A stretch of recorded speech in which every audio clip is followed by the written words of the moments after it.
Advent time என்ற நிகழ்ச்சிக்கு உங்களை அன்போடு வரவேற்கிறோம்.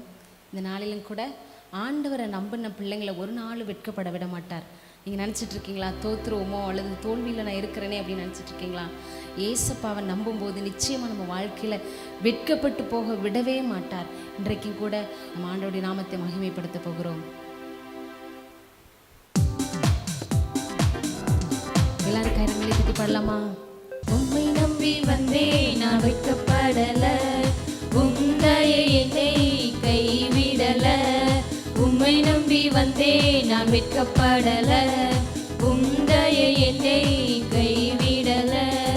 வெறும் கையாய் கடந்து வந்தேன், இரு பரிவாரங்கள் எனக்கு தந்தீர்.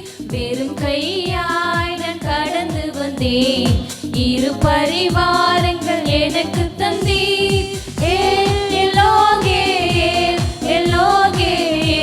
எல்லோகே உம்மை துதிப்பேன். எல்லோகே உம்மை துதிப்பேன். உம்மை நம்பி வந்தேன் நான் வெட்கப்படல, உம்மையே என்னை கைவிடல. உம்மை நம்பி வந்தேன் நான் வெட்கப்படல, உம்மையே என்னை கைவிடல. வேண்டினோரெல்லாம் விடை பெற்ற போது வேண்டியதெல்லாம் எனக்கு தந்தீர். வேண்டினோரெல்லாம் விடை பெற்ற போதும் வேண்டியதெல்லாம் எனக்கு தந்தீர். பரதேசியாய் நான் தங்கினதை சுதந்திரமாக மாற்றி தந்தீர். பரதேசியாய் நான் தங்கினதை சுதந்திரமாக மாற்றி தந்தீர்.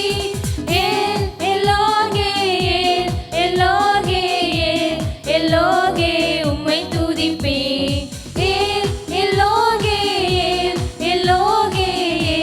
எல்லோகே உம்மை துதிப்பேன். உம்மை நம்பி வந்தேன் நான் வெட்கப்படல, உம்மையே என்னை கைவிடல. உம்மை நம்பி வந்தேன் நான் வெட்கப்படல, உம்மையே என்னை கைவிடல. மனுஷங்களால காயப்பட்டு இருக்கிறீங்களா? நிச்சயமா கர்த்தருடைய கரம், இப்பொழுது ஆற்றுகிற கரம் உங்களை தொட்டு காயங்களை ஆற்றி ஆண்டவர் நம்மை அரவணைத்து தேய்ச்சுகிற நல்ல தகப்பன கரங்களை தட்டி பாடலாமா?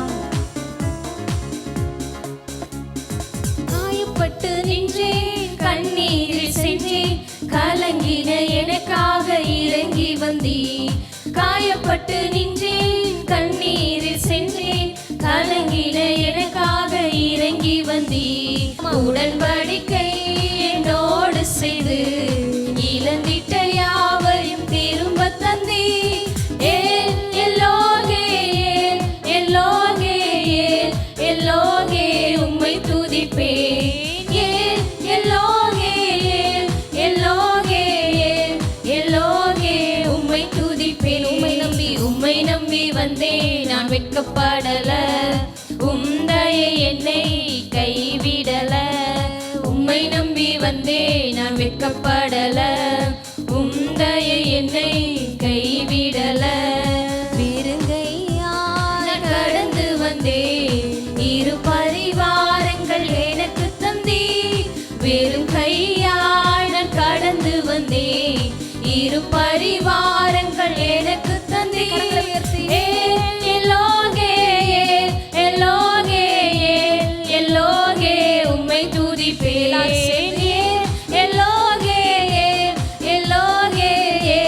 எல்லோகே உம்மை துதிப்பேன். ஹல்லேலூயா, ஹல்லேலூயா. நம்மளை வெட்கப்படுத்தாத தெய்வம், வெட்கப்பட விடாத தெய்வம் நம்மோடு கூட இருக்கிறார். அது மாத்திரம் இல்லை, நம்மளை இரவும் பகலும் நம்ம நினைத்து கொண்டே நம்மை உள்ளங்கைகளில் வரைந்து கொண்டு நமக்காக யாவையும் செய்து முடிக்கிற ஆண்டவர் நம்மோடு கூட இருக்கிறார். ஒரு விசை கண்களை மூடி ஆண்டவரை நோக்கி நம்ம செல்ல போகிறோம். ஆண்டவரை நம்ம துதிக்க போகிறோம். என்னை மறக்காம நீங்க நினைச்சிருக்கிறீங்க ஆண்டவரை. இரவும் பகலும் என்னை நினைத்து இதுவரைக்கும் என்னை நடத்தினீரே என்று சொல்லி கண்களை மூடி எல்லாரும் வலது கரத்தை உயர்த்தி ஆண்டவருடைய சமூகத்துல சொல்லலாமா? இரவும் சொல்லலாமா? ஹல்லேலூயா. இரவும் பகலும் என்னை நினைத்து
கோடி நன்றி ஐயா,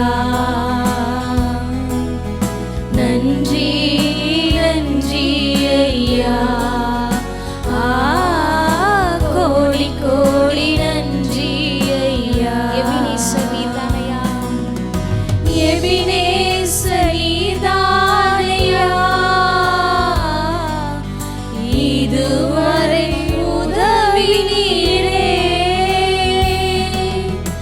எபினேசர் நீர்தானையா, உதவி செஞ்சாரே தம்பி தங்கச்சி, இதுவரை உதவி எல்ரோயிராய் இருந்து உன்னை கண்டு கொண்டே இருக்கிறாரே. எல்ரோய் எல்ரோய் என்னையும் கண்டீரே, எப்படி நான் நன்றி சொல்வேன்.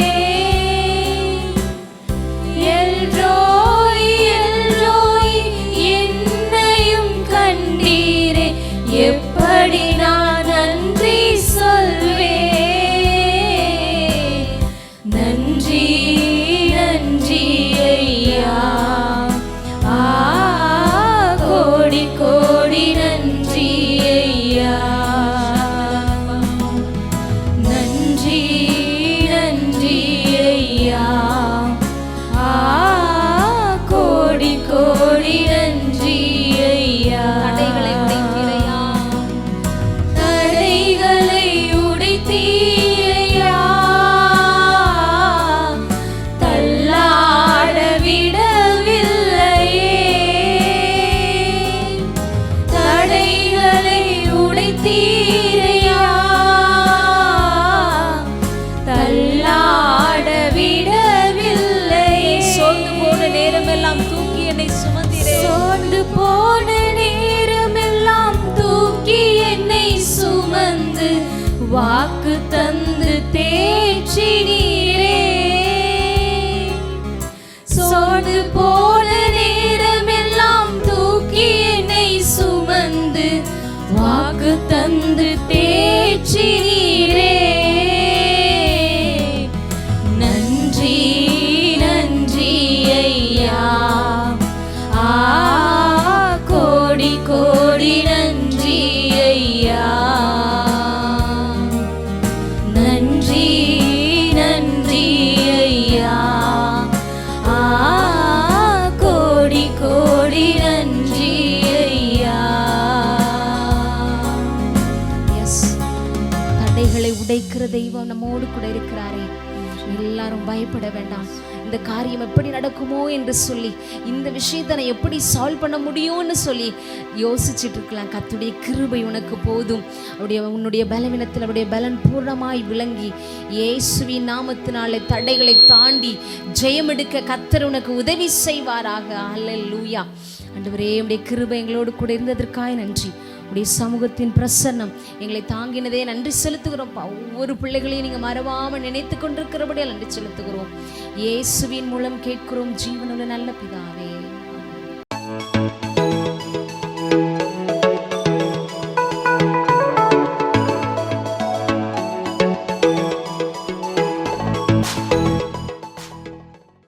ஆண்டவராகிய இயேசு கிறிஸ்துவின் நாமத்தில் ஸ்டூடெண்ட்ஸ் டிப்ஸ் டைமுக்கு வந்திருக்கிற ஸ்டூடெண்ட் ஆகிய உங்கள் அனைவருக்கும் எனது வாழ்த்துக்களையும் வணக்கத்தையும் தெரிவித்துக் கொள்கிறேன். இப்பொழுதும் கூட நம்ம ஸ்டூடெண்ட்ஸ் டைமில் ஒரு சில காரியங்களை நம்ம பார்க்கலாம். பாருங்கள், இந்த காலத்து பிள்ளைங்களுக்கு ஸ்கூல்லையும் சரி காலேஜ்லேயும் சரி அவங்களுக்கு அடங்கி இருக்கிறது ரொம்ப கஷ்டமான ஒரு விஷயம்.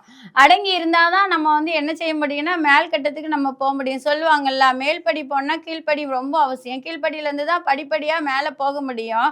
ஆனால் இந்த காலத்தில் டீச்சர்ஸ் ஏதாவது சொன்னாங்கன்னா, காலேஜில் ப்ரொஃபஸர்ஸ் ஏதாவது சொன்னாங்கன்னா உடனே பிள்ளைங்க என்ன பண்ணிடுதாங்க, வீட்டில் போய் சொல்லி கொடுத்து ஒன்று சண்டைக்கு வந்துடுதாங்க, சண்டை போடுறாங்க.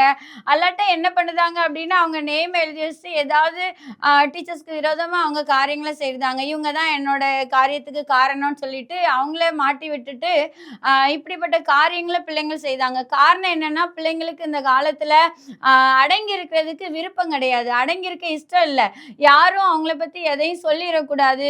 ஒருத்தவங்களுடைய கட்டுப்பாட்டுக்குள்ள நம்ம இருக்கக்கூடாது அப்படின்னு சொல்லி நினைக்காங்க. ஆனா பைபிள்ல ஒரு வசனம் சொல்லுது, எல்லாருக்கும் தெரிந்த ஒரு வசனம் தான். 1 பேதுரு 5ஆம் அதிகாரம் 6ஆம் வசனத்துல, ஏற்ற காலத்திலே தேவன் உங்களை உயர்த்தும்படிக்கு அவருடைய பலத்த கைக்குள் அடங்கி இருங்கன்னு சொல்லி ஏசப்பா சொல்றாங்க. நம்ம ஏற்ற காலத்துல நம்ம உயர்த்தப்படணும் அப்படின்னா நம்ம வாழ்க்கையில ரொம்ப முக்கியமான காரியம் என்ன அப்படின்னா அடங்கி இருக்கிறது ரொம்ப முக்கியம். அடங்கி இருக்கிறது ரொம்ப அவசியமான ஒன்று. அடங்கி இருக்க நம்ம கற்றுக்கொள்ளணும்.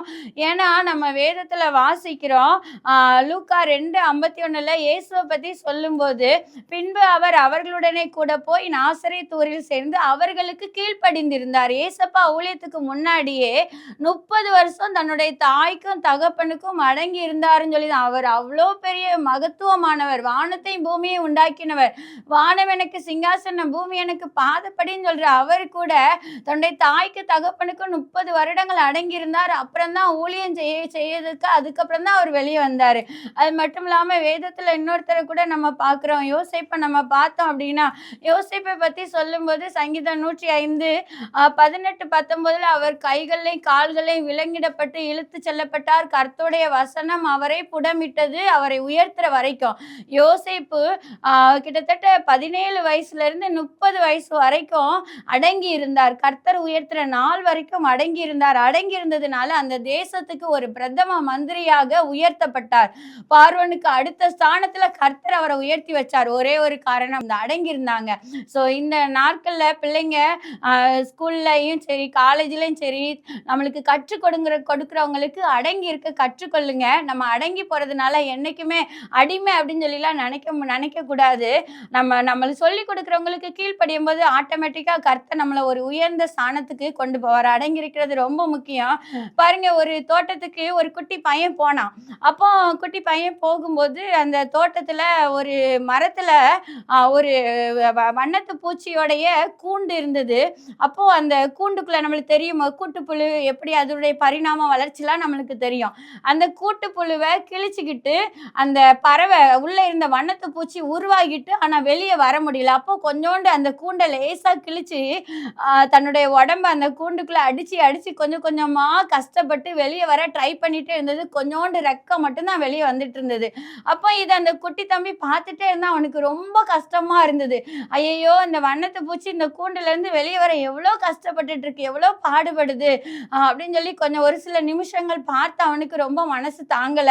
இந்த வண்ணத்து பூச்சிக்கு நமக்கு ஹெல்ப் பண்ணுவோம்னு சொல்லிட்டு என்ன செஞ்சான் அப்படின்னா, ஒரு கத்தி எடுத்து அந்த கூண்டை மேல இருந்து கீழே வர கிழிச்சு விட்டுட்டான். உடனே இப்போ வண்ணத்து பூச்சி கஷ்டமே இல்லாம கூண்டுக்குள்ள இருந்து வெளியே வந்துருச்சுங்க. அதை பார்த்து அவனுக்கு ரொம்ப சந்தோஷம். அப்பாடி, ரொம்ப ஸ்ட்ரகிள் பண்ணிட்டு இருந்த அந்த வண்ணத்து பூச்சிக்கு நம்ம ஹெல்ப் பண்ணிட்டோம், ஹாப்பி அப்படின்னு சொல்லிட்டு அந்த பையன் நினைச்சிட்டு இருக்கும் போது அந்த வண்ணத்து பூச்சி பறக்கும்னு பார்த்துட்டு இருந்தா. ஆனா அந்த பறக்கல, அது வந்து கீழே வந்து விழுந்து கிடந்தது. அது ரெக்கை விரிச்சு பறக்க ட்ரை பண்ணுது, அதால பறக்க முடியல. அப்போ இவனுக்கு அது வரைக்கும் சந்தோஷமா இருந்தவன் அவன் பறக்க ட்ரை பண்ணது கீழே விழுது, என்னன்னா அதோடைய உடம்பு வீங்கி இருந்தது, ரக்க அப்படியே சுருங்கி போய் அப்படியே லேசா ஸ்ட்ரென்த்தே இல்லாம ரக்க இருந்தது. இவனுக்கு பார்த்து ரொம்ப கஷ்டமாயிட்டு, ஏன் இப்படி இந்த வண்ணத்து பூச்சி ஊனமுற்ற வண்ணத்து பூச்சி மாதிரி இருக்குன்னு பார்த்துட்டே இருக்கும்போது அங்கிருந்து ஒரு பெரியவர் வந்தாரு. பெரியவர் வந்து வண்ணத்து பூச்சியும் தம்பியும் பார்த்துட்டு கேட்டாரு, என்னாச்சு தம்பி, ஏன் இப்படி சோகமா இருக்கணும்னு இப்படி நடந்ததெல்லாம் சொன்னோன்னே பெரியவர் சொன்னாரு, தம்பி நீ தப்பு பண்ணிட்டமா, ஏன் அப்படின்னா அதுக்கு வலிக்க கூடாது, அது கஷ்டப்படக்கூடாது, ஈஸியா அதோடைய லைஃப் இருக்கட்டும்னு சொல்லி நீ அந்த கூண்டை விட்டு ஈஸியா அதை கத்தியை வச்சு கிழிச்சு அதை வெளியே கொண்டு வந்துட்ட. ஆனா உண்மை என்ன அப்படின்னா, அது கொஞ்சம் கொஞ்சமா அந்த கூண்டுல இருந்து தன்னுடைய உடம்பை இடிச்சு அது வெளியே கொஞ்சம் கொஞ்சமா கஷ்டப்பட்டு வெளியே வரும்போதுதான் அதோடைய உடம்புல இருந்து ஹீமோலிம்ப் அப்படிங்கிற ஒரு திரவம் சுரக்கும். அந்த சுரக்கிற அந்த திரவம் வந்து அதோடைய ரக்கையை வந்து என்ன செய்யும், ஸ்ட்ராங்கா மாத்தும், ரக்கையை வந்து பலப்படுத்தும். அப்போ நீ உடனே கிழிச்சு விட்டதுனால அந்த திரவம் அது உடம்புல இருந்து சுரக்கல, அதோடைய ரக்கை ஸ்ட்ரென்த் ஆகல, அதனாலதான் அதால பறக்க முடியல.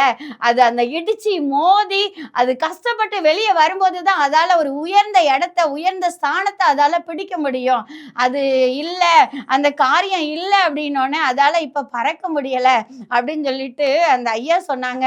அப்பதான் அந்த பையனுக்கு ரொம்ப மனசு கஷ்டமானது. பாருங்க, ஒரு வண்ணத்து பூச்சியே அப்ப கஷ்டப்படுது, அடங்கி இருக்கணும், அந்த கூண்டுக்குள்ள இருக்கணும், கூண்டுக்குள்ள இருந்து கஷ்டப்பட்டு வெளியே வந்தாதான் அந்த வண்ணத்து பூச்சி உயரமாய் பறக்க முடியுது. இதுதான் அருமையான டிவி முன்னாடி இருக்கிற தம்பி தங்கச்சி, ஏசப்பா இன்னைக்கு உன்கிட்ட இந்த காரியத்தை எதிர்பார்க்காங்கம்மா, உன்கிட்ட இந்த காரியத்தை எக்ஸ்பெக்ட் பண்றாங்க. அடங்கி இரு. உன் வீட்டுல உன் பெற்றோர்களுக்கு அடங்கிரு. பெற்றோர்கள் பேச்சை கேட்கணும், அவங்களை எதிர்த்து பேசக்கூடாது. முந்தி காலத்துலலாம் பெற்றோர்களை பார்த்தா பிள்ளைங்க கிடுகிடுன்னு பயந்து நடுங்குவாங்க, அடிச்சிருவாங்களோ அப்படின்னு சொல்லி. ஸ்கூலுக்கு போனா எங்களெல்லாம் ஸ்கூல்ல கொண்டு உங்க அம்மா அப்பாட்ட கேட்டுப்பாரு, எங்களெல்லாம் ஸ்கூல்ல கொண்டு விடும்போது சொல்லி தான் விடுவாங்க. கண்ணு ரெண்டையும் விட்டுட்டு கண்ணு மொழியை தவிர உடம்ப ஃபுல்லா உரிச்சு எடுத்துருங்க, முட்டுக்கு கீழே உரிச்சிருங்கன்னு சொல்லி எங்களை ஸ்கூல்ல அப்படி கொண்டு சேர்த்தாங்க. அதனாலதான் இன்னைக்கு முன்னாடி நாங்க வந்து நிக்கிறோம். அநேகம் ஆயிரம் பிள்ளைகளுக்கு பிரயோஜனப்படுறோம். ஆனா இன்னைக்கு உள்ள பிள்ளைங்க அடங்கி இருக்கிறதுக்கு விரும்பல, பெரியவங்க பேச்சை கேட்கறதுக்கு விரும்ப மாட்டேக்காங்க.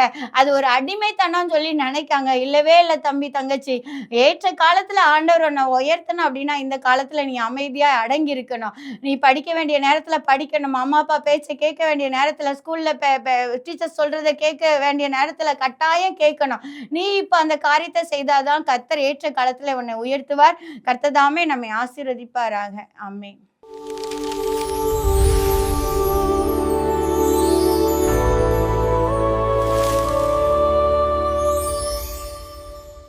ஹாய் ஸ்டூடெண்ட்ஸ், எல்லாரும் எப்படி இருக்கீங்க? சந்தோஷமாக இருக்கீங்களா? இந்த ஸ்டூடெண்ட்ஸ் டைம் நிகழ்ச்சியின் மூலமாக உங்களை சந்திக்கிறதுல எனக்கு ரொம்பவே சந்தோஷம். ஒவ்வொரு நாளும் இந்த நிகழ்ச்சி உங்களுடைய வாழ்க்கைக்கு ரொம்ப பிரயோஜனமாக இருக்கும் அப்படின்னு சொல்லிட்டு நாங்கள் ஆண்டவருக்குள்ளே என்ன செய்கிறோம்? விசுவாசிக்கிறோம். ஏன்னா டெய்லி ஒவ்வொரு நாளும் ஒரு புது புது காரியங்களை நீங்கள் இந்த நிகழ்ச்சியின் மூலமாக கற்றுட்ருக்கீங்க. அது உங்கள் வாழ்க்கைக்கு ரொம்ப பிரயோஜனம் உள்ளதாக இருக்கும். ஓகே ஸ்டூடெண்ட்ஸ், இன்றைக்கி எல்லோரும் ஸ்கூல் காலேஜ் போயிருப்பீங்க. உங்கள் ஃப்ரெண்ட்ஸ் எல்லாம் என்ன செய்திருப்பீங்க? மீட் பண்ணியிருப்பீங்க. உங்கள் ஃப்ரெண்ட்ஸ் கிட்ட ரொம்ப நேரம் என்ன செய்திருப்பீங்க? பேசியிருப்பீங்க. ஒருவேளை ஒரு நாள் உங்கள் ஃப்ரெண்டு உங்ககிட்ட சொல்லாமல் லீவ் போட்டுட்டாங்கன்னா உங்களுக்கு எப்படி இருக்கும்? ரொம்ப கஷ்டமாக இருக்கும். ஐயோ, நான் என் ஃப்ரெண்டை ரொம்ப மிஸ் பண்ணுறேன், இன்றைக்கி அவன் ஸ்கூலுக்கே வரலையே, இன்றைக்கி அவன் காலேஜுக்கு வரலையே, நான் யார் கூட சேர்ந்து உட்காந்து சாப்பிடுவேன், நான் யார் கூட சேர்ந்து உட்காந்து படிப்பேன் அப்படின்னு சொல்லிட்டு என்ன செய்வீங்க? ரொம்ப ஃபீல் பண்ணிகிட்டே இருந்திருப்பீங்க. அதே மாதிரி இன்னைக்கு ஏசப்பா கூட நீங்கள் பேசுனீங்களா? ஏசப்பா கூட பேசுறதுனா என்னன்னு கேட்குறீங்களா? அதுக்கு பேர் தான் ஜெபம். ஒவ்வொரு நாளும் நம்ம என்ன செய்யணும் அப்படின்னா ஏசப்பா கூட பேசணும். காலையில் எந்திரிச்சோன்னே ஏசப்பா நீங்கள் தந்த அந்த புதிய நாளுக்காக நன்றின்னு சொல்லணும். நைட்டு தூங்கும் போதும் இந்த நாள் முழுவதும் எங்களை நீங்கள் பாதுகாத்துக்கிட்டீங்க ஏசப்பா, அதுக்காண்டி உங்களுக்கு நன்றி அப்படின்னு சொல்லிட்டு என்ன செய்யணும்? சொல்லணும். நம்ம வீட்டில் அம்மா அப்பா நமக்கு என்ன சொல்லி கொடுப்பாங்க? டெய்லி பைபிள் படிக்கணும், டெய்லி ப்ரேயர் பண்ணணும் அப்படின்னு சொல்லி சொல்லுவாங்க. நம்ம சர்ச்சுக்கு போகிறோம், சண்டே கிளாஸ் போகிறோன்னா அங்கே டீச்சர் என்ன சொல்லுவாங்க? அவங்களும் அதே தான் சொல்லுவாங்க. இன்னைக்கு காலையில் என்ன வசனம் படிச்சிங்க, காலையில் யார் யாரெல்லாம் ப்ரேயர் பண்ணீங்க அப்படின்னு சொல்லிட்டு கேட்பாங்க. இப்படி நம்ம போகிற இடங்கள்லாம் ப்ரேயர்னு சொல்லிட்டு என்ன செய்துகிட்டே இருக்கோம்? நம்ம கேட்டுகிட்டே இருக்கோம். ஏன் அப்படி எல்லாரும் அதிகமாக நம்மளை ப்ரேயர் பண்ணுன்னு சொல்கிறாங்கன்னு என்னைக்காவது யோசிச்சு பார்த்துருக்கீங்களா? ஏன் அப்படின்னா இந்த உலகம் பாவம் நிறைந்த உலகமாக இருக்குது. இந்த உலகத்தில் வாழ்ந்துட்டுருக்கிற நம்ம ஒவ்வொருத்தரும் இந்த பாவத்தில் சிக்கிடக்கூடாதுன்னு சொல்லிட்டு என்ன சொல்கிறாங்க? ஒவ்வொரு நாளும் ஏசப்பா கிட்ட நீ ப்ரேயர் பண்ண, ஏசப்பாக்கும் உனக்கும் உள்ள ரிலேஷன்ஷிப் ரொம்ப ஸ்ட்ராங்காக இருந்துச்சு அப்படின்னா நீ என்ன செய்ய மாட்ட? பாவத்தில் விழுந்து போக மாட்ட. அதனால என்ன பண்ணணும் அப்படின்னா தினந்தோறும் ப்ரேயர் பண்ணிகிட்டே இருக்கணும். ஓகேவா? ஒரு நாள் கூட என்ன செய்யக்கூடாது? மிஸ் பண்ணவே கூடாது. தினமும் ஜெபிச்சோம் அப்படின்னா நம்மளுடைய வாழ்க்கை ஒரு வெற்றியை நோக்கி என்ன செய்யும்? பயணித்து கொண்டே இருக்கும். ஜெபம் அப்படிங்கிறது எவ்வளோ இம்பார்ட்டண்ட் அப்படின்னா, ஒரு மரத்துக்கு ஒரு வேர் எப்படி முக்கியமோ அதே மாதிரி ஒரு மனுஷனுக்கு அவனுடைய வாழ்க்கையில ஜெபம் அப்படிங்கிறது மிக மிக முக்கியம். வேர் இல்லாத மரத்தினால நிலத்துல என்ன செய்ய முடியாது? உறுதியா நிற்கவே முடியாது. அதே மாதிரி ஒரு மனிதனுடைய வாழ்க்கையில ஜெபம் இல்லை அப்படின்னா இந்த உலகத்துல அந்த மனிதனால் என்ன செய்ய முடியாது? நிலைத்து நிற்க முடியாது. மிகவும் சுலபமா ஈஸியா என்ன செய்திருவாங்க? பாவத்துல விழுந்து போயிடுவாங்க. அதற்கான வாய்ப்புகள் அதிகமாகவே இருக்கு. உதாரணத்துக்கு இப்போ உங்க ஃப்ரெண்டு நீங்க யூஸ் பண்ற ஒரு பென், ஒரு பென்சில், ஏதோ ஒன்று அழகா இருக்கு, எனக்கு இது வேணும், அல்லது இதே மாதிரி எனக்கு ஒரு புதுசு வேணும்னு கேட்டா நீங்க என்ன சொல்லுவீங்க? நாளைக்கு வரும்போது நான் என்ன செய்யறேன்? வாங்கிட்டு வந்துடுறேன் அப்படின்னு சொல்லிட்டு உங்களுக்குள்ள மனசுல என்ன தோணிட்டே இருக்கும்? என் ஃப்ரெண்டு ரொம்ப ஆசையா கேட்டுட்டான், அவனுக்கு எப்படியாவது என்ன செய்யணும்? இதே மாதிரி ஒரு பென் நாளைக்கு வாங்கிட்டு போய் கொடுத்துருன்னு சொல்லிட்டு ரொம்ப ட்ரை பண்ணி தேடி பிடிச்சி என்ன செய்திருவீங்க? அந்த பெண்ணை வாங்கிட்டு போய் உங்கள் ஃப்ரெண்டுக்கு கொடுப்பீங்க. அதை பார்த்தோன்னே உங்கள் ஃப்ரெண்டு எப்படி இருப்பாங்க? அப்பா, என் ஃப்ரெண்டு நான் கேட்டோன்னே எவ்வளோ கஷ்டப்பட்டு அலைஞ்சு திரிஞ்சு வாங்கிட்டு வந்திருக்கான்னு சொல்லிட்டு ரொம்ப சந்தோஷப்படுவாங்க.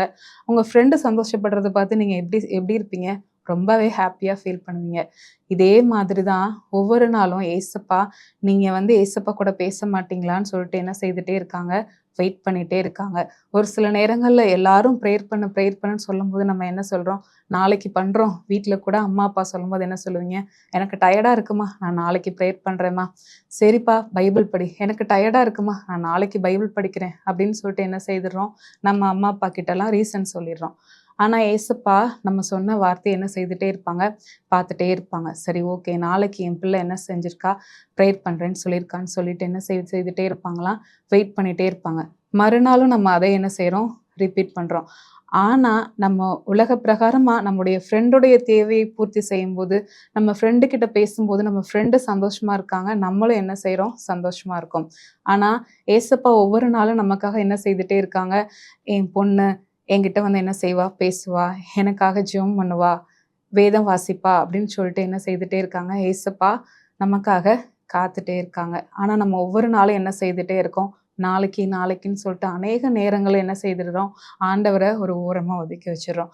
டியர் ஸ்டூடெண்ட்ஸ், உங்களுடைய வாழ்க்கையில் நீங்கள் இந்த மாதிரி ஜெபத்துக்கு முதலிடம் கொடுக்காம, ஆண்டவருக்கு முதலிடம் கொடுக்காம இவ்வளவு நாட்கள் கடந்து விட்டது அப்படின்னா, இனி கொஞ்சம் கூட தாமதம் பண்ணாமல் என்ன செய்யுங்க, தினந்தோறும் ஜெபம் பண்ணுங்க. அப்படி ஜெபம் பண்ணீங்க அப்படின்னா இந்த உலகத்தில் உள்ள இந்த பாவத்துக்கு ஆண்டவர் உங்களை விலக்கி மீட்டு பாதுகாப்பார். சரி, தினந்தோறும் ஜெபம் பண்ணணும். அதுவும் ஒரு 3 காரியங்களுக்காக என்ன செய்யணும், ஜெபம் பண்ணணும். தினந்தோறும் ஒரு 3 காரியங்களுக்காக ஜெபம் பண்ணணும். அன்பான ஏசப்பா, எனக்கு நல்ல வழி காட்டுங்க, என்ன பாதுகாத்துக்கோங்க, என்னுடைய வழியை சரிப்படுத்துங்க. அதாவது please direct me, protect me and correct me. இந்த 3 காரியங்களுக்காகவும் நம்ம ஆண்டவர்கிட்ட என்ன செய்யணும், ப்ரேயர் பண்ணணும். ப்ரேயர் பண்ணும்போது கண்டிப்பாக ஆண்டவர் என்ன செய்வார், நம்மளுடைய வழியை என்ன செய்வார், சரிப்படுத்துவார். நம்ம போகிற வழியில் ஆண்டவர் நமக்கு என்ன செய்வார், பாதுகாப்பு தருவார். நம்ம கூட இருந்து என்ன செய்வார், ஆண்டவர் வழி நடத்துவார். இப்போவும் நம்ம வேதாகமத்திலிருந்து ஒரு வசனத்தை வாசிக்கலாம். சங்கீதம் 32ஆம் அதிகாரம் 8ஆம் வசனம் நான் வாசிக்கிறேன். நான் உனக்கு போதித்து நீ நடக்க வேண்டிய வழியை உனக்கு காட்டுவேன், உன்மேல் என் கண்ணை வைத்து உனக்கு ஆலோசனை சொல்லுவேன். ஒவ்வொரு நாளும் ஏசப்பா, நான் எந்த ஒரு தவறான பாதையில என்ன செய்திடக்கூடாது, போயிடக்கூடாது. என்னுடைய பாதை சரியா தவறா அப்படின்றத என்ன செய்யுங்க, எனக்கு உணர்த்துங்க, என்ன நல்வழிப்படுத்துங்க அப்படின்னு சொல்லிட்டு ஏசப்பா கிட்ட என்ன செய்யணும், கண்டிப்பாக கேட்கணும். ஏன்னா நம்ம அநேக நேரங்கள் என்ன செய்துடுறோம், மற்றவர்கள் ஏதாவது ஒரு தவறான காரியங்களில் ஈடுபடும் போது அவங்கெல்லாம் அந்த பாவம் செய்கிறாங்க, அவங்களாம் நல்லா தானே இருக்காங்க அப்படின்னு சொல்லிட்டு யோசிச்சுட்டு நம்ம மனசில் சின்னதாக என்ன செய்துடுறோம், சின்ன சின்ன பாவங்களுக்கு ஆரம்பத்தில் என்ன செய்துடுறோம், இடம் கொடுத்துடுறோம். அது தவறான காரியம். எல்லா பாவத்துக்கும் நம்ம என்ன செய்யணும், நம்மளை விலக்கி காத்துக்கொள்ளணும். அடுத்து ஒரு வசனத்தை சொல்கிறேன். சங்கீதம் 17ஆம் அதிகாரம் 8ஆம் வசனம். கண்மணியை போல என்னை காத்தருளும். எப்படி நம்மளுடைய கண்களில் அந்த கருவிழி, அந்த கண்மணி எப்படி பாதுகாக்கப்படுதோ அதை மாதிரி ஏசப்பா நீங்கள் என்ன பாதுகாத்துக்கோங்க. எல்லாவித பாவ காரியங்களுக்கும் நான் என்ன செய்யணும், என்ன விலக்கி பாதுகாத்து கொள்ளணும். நான் மாத்திரமல்ல, என்னுடைய நண்பர்களும் என்னுடைய தோழிகளும் எப்படி இருக்கணும் அப்படின்னா, பாவத்தில் விழாம தன்னுடைய பரிசுத்தத்தை என்ன செய்யணும், காத்து கொள்ளணும் ஏசப்பா அப்படின்னு சொல்லிட்டு என்ன செய்யணும், தினந்தோறும் நம்ம ஜெபிக்கணும். நம்ம ஜெபிக்கும் போது ஆண்டவர் என்ன செய்வார், கண்டிப்பாக அந்த கண்ணை இமை காப்பது போல ஒவ்வொரு நாளும் நம்ம போகும்போதும் வரும்போதும் ஆண்டவர் என்ன செய்வார், நம்மளை பாதுகாத்துக்குவார். ஒருவேளை உங்களுடைய நண்பர்கள் என்ன செய்திருக்கலாம், பாவத்தில் விழுந்திருக்கலாம். அந்த தருணத்தில் நீங்கள் என்ன செய்யக்கூடாது, தடம் மாறி என்ன செய்யக்கூடாது, போயிடக்கூடாது. நிதானமாக என்ன செய்யணும், முதல்ல அவங்களுக்காக ஜெபம் பண்ணணும். அந்த பாவத்தை விட்டு அவங்க வெளியில் வர்றதுக்கு நம்மளால் செய்யக்கூடியது ஒன்றே ஒன்று தான். என்னன்னு கேட்டால் ஜெபம் தான். நம்ம ஜெபிக்கும் பொழுது கண்டிப்பாக என்ன இருக்கும், அந்த பாவத்திலிருந்து அவங்களுக்கு விடுதலை கிடைக்கும். ஓகேவா? 3வது ஒரு வசனம், 2 தெசலோனிக்கேயர் 2ஆம் அதிகாரம் 17ஆம் வசனம் நான் வாசிக்கிறேன். உங்கள் இருதயங்களை தேற்றி எல்லா நல்வசனத்திலும் நற்கிரியையிலும் உங்களை ஸ்திரப்படுத்துவாராக. அநேக சூழ்நிலைகள் நமக்கு பாவத்தில் நம்மளை தள்ளுற மாதிரி என்ன இருக்கும். உதாரணத்துக்கு யோசேப்பு உங்களுக்கு எல்லாருக்கும் தெரியும். யோசேப்புக்கு பாவம் செய்யக்கூடிய ஒரு சூழ்நிலை என்ன செய்தது, கிடைத்தது. ஆனா யோசேப்பு என்ன சொன்னாரு, பாவத்துக்கு நோ நோன்னு சொல்லிட்டாரு. அதே மாதிரி நம்ம என்ன செய்யணும், பாவம் செய்கிறதற்கு வாய்ப்பு கிடைத்தாலும் நம்ம என்ன செய்யணும், பாவத்துக்கு நோ சொல்லணும். அப்படி சொன்னா மட்டும்தான் யோசேப்பினுடைய வாழ்க்கை உயர்ந்தது போல உங்களுடைய வாழ்க்கையும் எப்படிப்பட்டதா இருக்கும், உயர்ந்து காணப்படும். ஓகேவா? நம்முடைய இருதயம் எப்படிப்பட்டதா இருக்கணும் அப்படின்னா, பாவத்துக்கு இடம் கொடுக்கக்கூடாது. அதற்கான சூழ்நிலைகள் வாய்ப்புகள் கிடைத்தாலும் நம்ம என்ன சொல்லணும், பாவத்துக்கு நோ சொல்லணும். ஓகேவா? இப்படி நம்ம ஒவ்வொரு நாளும் வசனத்தை கொண்டு நம்ம ஜெபிக்கும் பொழுது ஆண்டவர் என்ன செய்வாரு, கண்டிப்பா அந்த உலகத்தில் உள்ள எல்லா பாவங்களுக்கும் நம்மளை விலக்கி பாதுகாத்துக்குவாரு. நம்மளை மாத்திரம் இல்லை, நம்ம மற்றவர்களுக்காக ஜெபிக்கும் பொழுது அந்த பாவத்திலிருந்து அவங்களுக்கும் ஆண்டவர் என்ன செய்வாரு, கண்டிப்பா விடுதலை தருவாரு. ஜெபம் அப்படிங்கிறது ஒரு சாவி மாதிரி. நம்மளுடைய எதிர்கால கதவுகளை திறக்கிறதற்கு அந்த ஜெபம் அப்படிங்கிற சாவி தான் நமக்கு உறுதுணையா இருக்கும். இந்த நாட்கள்ல, இந்த வாலிப வயதுல, இந்த டீன் ஏஜ்ல இருக்கும்போது அந்த சாவியை நீங்க தொலைச்சிட்டீங்க, ஜெபம் பண்ண தவறிட்டீங்க அப்படின்னா, அந்த எதிர்காலம் அப்படின்ற ஒரு கதவுகள் எப்படிப்பட்டதா இருக்கும் அப்படின்னா, ஒரு மூடப்பட்ட கதவுகளா உங்களுடைய வாழ்க்கையில இருக்கும். அதனால இந்த காலத்தை என்ன செய்துக்கோங்க, பிரயோஜனப்படுத்தி கொள்ளுங்க. அந்த ஜெபம்ங்கிற சாவியை நீங்க என்ன செய்யணும், ஒவ்வொரு நாளும் பயன்படுத்துகிறவர்களா இருக்கணும். உங்களுடைய எதிர்காலம் ஆசீர்வதிக்கப்பட்டதா, பிரயோஜனம் உள்ளதா இருக்கணும் அப்படின்னா, இந்த வாலிப வயதுல, இந்த டீன் ஏஜ்ல அந்த ஜெபம்ங்கிற சாவியை நீங்க பத்திரமா பாதுகாத்துக்கணும். அதனால ஸ்டூடெண்ட்ஸ், ஒவ்வொரு நாளும் நீங்க ஜெபம் பண்ணுங்க. எந்த காரியத்தை எடுத்தாலும் ஜெபத்தோட தொடங்குங்க. அப்படி செய்யும் பொழுது ஏசப்பா கண்டிப்பா என்ன செய்வாங்க, உங்களுக்கு நன்மை செய்வாங்க. பாவத்துல நீங்க சிக்கிக்கொள்ளாதபடி ஏசப்பா என்ன செய்வாங்க, உங்களுக்கு உதவி செய்வாங்க. ஒவ்வொரு நாளும் ஒரு ஃப்ரெண்டை போல ஏசப்பா அவங்க கூட பேசுறதுக்காக என்ன செய்துட்டு இருக்காங்க, வெயிட் பண்ணிட்டு இருக்காங்க. உங்களுக்கு எவ்வளோ சோர்வுகள் இருந்தாலும், டயர்ட் இருந்தாலும், நீங்க ஒவ்வொரு நாளும் என்ன செய்யணும் அப்படின்னா, தினமும் காலையில் எழுந்தவுடன் ஏசப்பா நீங்க தந்த அந்த புதிய நாளுக்காக நன்றின்னு சொல்லணும். நான் இன்னைக்கு ஸ்கூல் போறேன் ஏசப்பா, காலேஜ் போறேன் ஏசப்பா, நான் போகும்போது வரும்போதும் எந்த ஒரு சூழ்நிலையிலையும் நான் என்னுடைய கண்களால கூட என்ன செய்யக்கூடாது, பாவம் செய்திடக்கூடாது. நான் பேசுகிற வார்த்தைகள் என்ன செய்திடக்கூடாது, பாவமான காரியங்களை நான் என்ன செய்யக்கூடாது, பேசக்கூடாது அப்படின்னு சொல்லிட்டு ஒவ்வொரு நாளும் என்ன செய்யணும், நம்ம ஜெபிக்கும் பொழுது ஆண்டவர் நிச்சயம் நமக்கு என்ன செய்வாரு, காரியத்தை வாய்க்க பண்ணுவாரு. நம்ம எல்லாரும் சேர்ந்து ஜெபிப்போம். நேற்றும் இன்றும் என்றும் மாறாத எங்கள் நல்ல தந்தையே, ஆண்டவரே இயேசப்பா, இம்மட்டும் நீர் தந்த அந்த நல்ல வேலைக்காக உமக்கு நன்றி செலுத்துகிறோம் தகப்பனே. இயேசப்பா, இப்பொழுதும் நீர் இந்த ஸ்டூடெண்ட்ஸ் டைம் நிகழ்ச்சியை கர்த்தர் நீர் எங்களுக்கு கொடுத்திருக்கீங்க. இது அநேக பிள்ளைகளுக்கு கர்த்தாவே பிரயோஜனம் உள்ளதாக இருக்கிறது ராஜா. இப்பொழுதும் இந்த நேரத்துல ஆண்டவரே இயேசப்பா, ஜெபம் என்கிற தலைப்புல ஆண்டவரே இயேசப்பா 3 காரியங்களை நாங்கள் தியானித்தோம். இயேசப்பா, ஒவ்வொரு நாளும் ஆண்டவரே இயேசப்பா, ஒவ்வொரு பிள்ளைகளுடைய பாதையை கர்த்தாவே நீர் சரிப்படுத்துங்க ராஜா. அவர்கள் செல்லுகிற பாதையை கர்த்தாவே அது உமக்கு சித்தமானதா சித்தமில்லையா என்பதை அந்த பிள்ளைகளுக்கு வெளிப்படுத்துங்க ராஜா. இயேசப்பா, ஒவ்வொரு நாளும் அந்த பிள்ளைகளை கண்மணியை போல பாதுகாத்து கொள்ளுங்க ராஜா. இருதயத்தை ஆண்டவரே இயேசப்பா உமக்குள் ஸ்திரப்படுத்தி ஆண்டவரே இயேசப்பா எல்லா பாவத்துக்கும் விலக்கி காத்துக்கொள்ள பிள்ளைகளுக்கு கிருபை செய்யுங்க. எல்லா காரியங்களிலும் ஞானத்தோடு செயல்பட கர்த்தர் உதவி செய்யுங்க. இயேசு கிறிஸ்துவின் நாமத்தில் பிதாவே, ஆமேன்.